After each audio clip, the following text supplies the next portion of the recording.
Okay, today we're degreeing the cam in this 7.3 IDI. According to Justin at R&D who ground the cam, it needs to be installed one tooth retarded, which you can't really see that right now, but there's marks down at the bottom gear. So I've got it retarded, but still want to degree it just to make sure that there's nothing wonky going on and that, you know, I didn't misunderstand him. So what I've done already is found top dead center by putting an indicator on the piston. You can do it with a piston stop.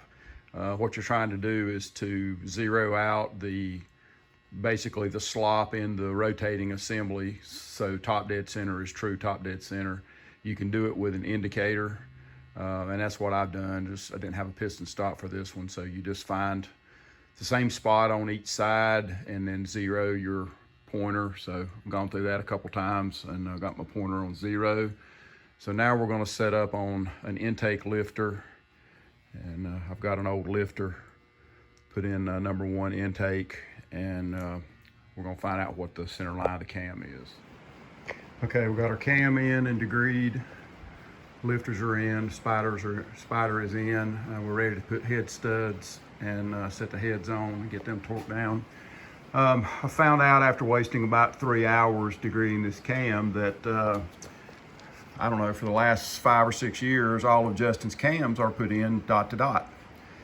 And all the information you find out on the internet says that they're supposed to be one tooth retarded.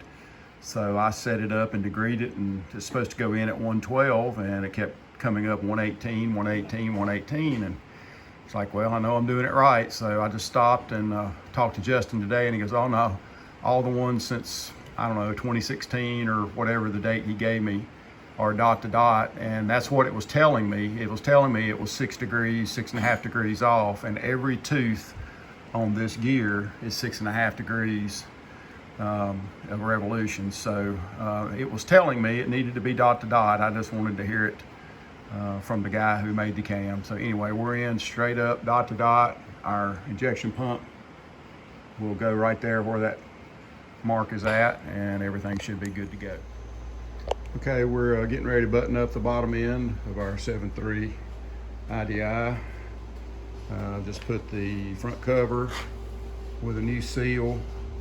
And what I like to do on these front covers, the water pump actually sandwiches this cover to the block, and you can put it all together at once if you wanted to, but I like to put the cover on and just put bolts in every hole, and I put a bead of silicone. It's actually this Motorcraft, what we call Ford diesel gray, although this is the darkest gray tube I've ever gotten. But anyway, it's some killer stuff. I don't use any gaskets on these engines really, except for, you know, the oil pump, paper gasket and head gasket, and everything else put together with that stuff. Put a new rear main seal and put that cover on again with just the Ford diesel gray, no gasket. And in oil pan, definitely don't use a gasket on one, because it'll push a cork gasket out and they'll seep and slobber and just make a mess. And I've had real good luck just putting them on with the Ford diesel gray. We got the oil pump on. This is a used oil pump. I see no reason to replace an oil pump like this. I'll take them apart. It looked great inside. It's just 2 gears. And it's not scored heavily or anything like that. Feels great, and did the same thing with my last build, no problems whatsoever. I almost trust a used part like that more than I do a new part nowadays, because the stuff we're buying now is just, a lot of it's just junk. So anyway, I got the pickup tube on. This little bracket right here, I had to go digging through one of my old engines to find that little angle bracket. It had gotten misplaced off of this engine. So anyway, getting ready to lay a bead of silicone and put the oil pan on. Okay, we got it buttoned up, and I don't, you know, really pull the bolts down very hard. I just snug them enough to pull down and get some squeeze out, and then let it sit overnight, and then go back and pull the bolts a little bit more.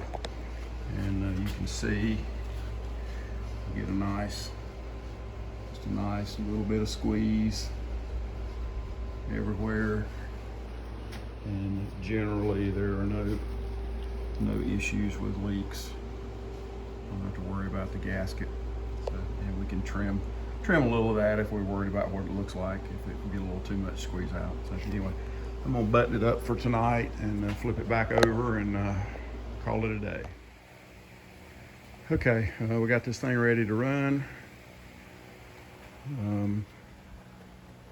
Got our R&D return rails on. Get mixed opinions on those things online. Some people like them, some people don't. Some people have trouble with them. This is my second set. I really didn't have any trouble putting them on, and hopefully they won't leak. I usually leave my injectors a little bit loose and kind of spin them as I push them down on the O-rings. And I've got a CDR valve here in this back position, but that'll get blocked off when we put the turbo on. The CDR will go right here, but just we don't need a turbo to test run it. Got an injection pump here that was on a previous engine that supposedly had been built by a local shop some years ago for turbo application, and it always ran good on the truck. And it's been bolted to a spare engine that I've got, so I thought, well, I'll pull it out and see how it works out. And they'd already had the spider and everything on it, so it saved me a lot of time just basically bolting it on. And we got a temporary V-belt set up on here just to run the water pump. I've got serpentine drive to go on this motor.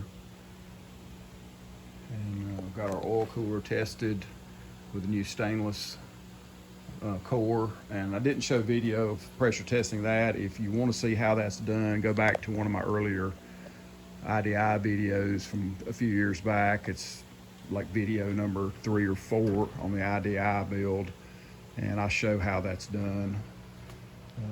If you're interested. Got an oil pressure gauge back here. That's where I think the turbo return will go when the engine's in it. And there's a lot of debate on how to run the return lines when you're using these return rails. And I never could. I got on the internet last night and never could get satisfied. Everybody had a different opinion. So I thought, well, let me go look at the truck that I've been driving for 4 years with a set of these on it, and I'll just do it like I did that one. I couldn't remember. So basically what I've done, come out of the injection pump, go into the front of that rail, plug the middle, come to the back, and I've got a T, and I actually made a T out of a 90 that was made to bolt to that back intake bolts.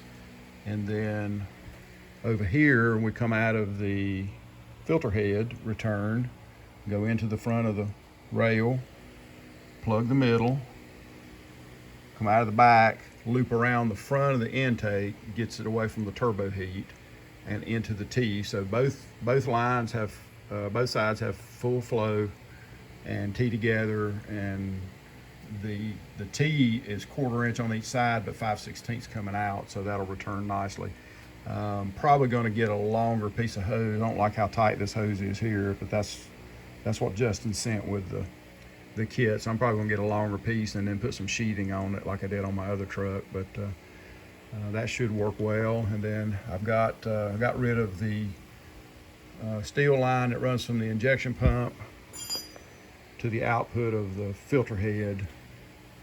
And mine is done with AN fittings. I've got this sleeve on it, but it's all AN fittings, so you don't have to worry about those little round seals leaking like they do on these trucks. I forget what those are called. So anyway, all right, so we'll hopefully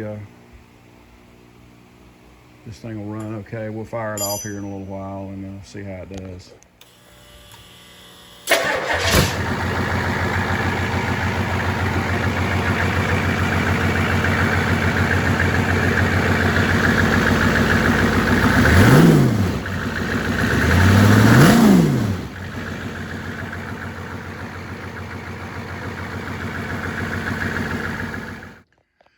Okay, as you saw in the previous clip, we did get it running. Of course, I didn't show the 30 minutes or an hour that it took to get oil pressure built up and then get all the injection lines bled, so the thing would actually run. I'm not going to bore you with all that. So no, they don't start that easily the very first time. You've got to get all the fuel system bled out and get oil pressure up and everything. But you know, once they're ready to run, they run. Engine sounds good. No real issues. I got one small water leak down on the bottom I got to deal with, but I don't think it's going to be a huge deal. And return rails aren't leaking. You know, injectors seem fine. I set up the injectors myself, and that was a tedious process too, getting all of them shimmed. But it does pay off. You get them all popping within the, you know, 50 or 75 pounds of each other, and it really makes the engines run smooth.